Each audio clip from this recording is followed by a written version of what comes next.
মানে ঘটনাটা হচ্ছে বিকট শব্দ, মানে পেট্রোল মোড়া অন্য কিছু মারে থেকে মারতে। সহজে অনুমেয় যে আগুন ধরানোর চেষ্টা করা হয়েছিল, সিসি ক্যামেরা ফুটেজ ওরকম ভাবে দেখা যায়। আমরা ফেসিস্ট তারাইছি মানে অন্যায় করছি, বিষয়টা এরকম না।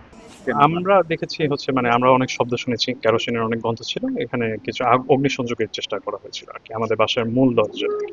তো কিছুটা আগুন আমরা দেখেছি এবং আপনারা অলরেডি মনে হয় সবাই কম বেশি সোশ্যাল মিডিয়ায় ছড়িয়ে পড়া বিভিন্ন ভিডিও দেখেছে। তো সহজে অনুমেয় যে আগুন ধরানোর চেষ্টা করা হয়েছিল, তো ওইটা আর কি মূল গেট পর্যন্তই ছিল, ভিতর পর্যন্ত আর কি আসে এটা, এবং আনুমানিক 3টার দিকে সিসি ক্যামেরা ফুটেজ ওরকম ভাবে দেখা যায়। কোটা সংস্কার আন্দোলন থেকে শুরু করে সব অনেক কিছুতেই তো উনি অ্যাক্টিভ ছিলেন। তো এই কারণে হতে পারে যে অনেক কিছু ব্যাপারেই অনেক শত্রু হয়ে থাকতে পারে, বা এমনও হতে পারে যারা ভিন্ন মতদর্শী তারা হয়তো তার অ্যাপ্রোচটা পছন্দ করছে না, তাদের মধ্যে থেকে কেউ একজন এটা হতে পারে। তো আমরা যেহেতু জানি না বা আমরা ওরকম ভাবে দেখিনি, তো মানে পুরোপুরি না জেনে তো কারোর দিকে আঙ্গুল তাক করাটা খুব একটা সমীচীন বলে মনে করি না। ভিশন ব্লেন্ডার সাইক্লোন প্রো সঠিক ওয়াটের শক্তিশালী মোটর ও শার্প কাটিং এজ প্লেটের কারণে মাংস কিংবা অন্যান্য মশলা নিমেষেই হয় মিহি passion. Vision Blender cyclone pro. না, আমাদের এখনো এটা সুনির্দিষ্ট করে বলা যাচ্ছে না।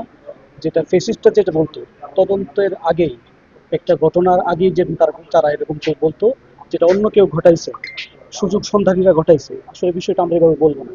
আমরা বলবো একটা সুষ্ঠু তদন্ত হোক, হওয়ার পরে যে দোষী সাব্যস্ত হয় তাকে আইনের কাঠগড়ায় এনে সুষ্ঠু আমরা বিচার চাই। আমরা বিচার হওয়ার আগে বা কোনো তদন্তের আগে আমরা কাউকে এরকম করে বলতে পারি না যে অমুক করছে বা তমুক করছে।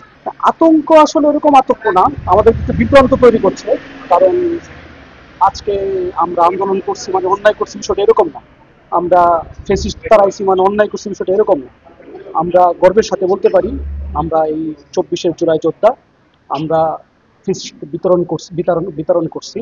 আমরা বাংলাদেশের মধ্যে আইনের সুষ্ঠু ধারা চালু করছি, এটা আশা করি অব্যাহত থাকবে। আর প্রশাসনের দৃষ্টি আকর্ষণ করব, প্রশাসন যেন এটার সুষ্ঠু তদন্ত করে তারা যেন সুনির্দিষ্ট অভিযোগের ভিত্তিতে তারা যেন খুব ভালো একটা ব্যবস্থা গ্রহণ করে।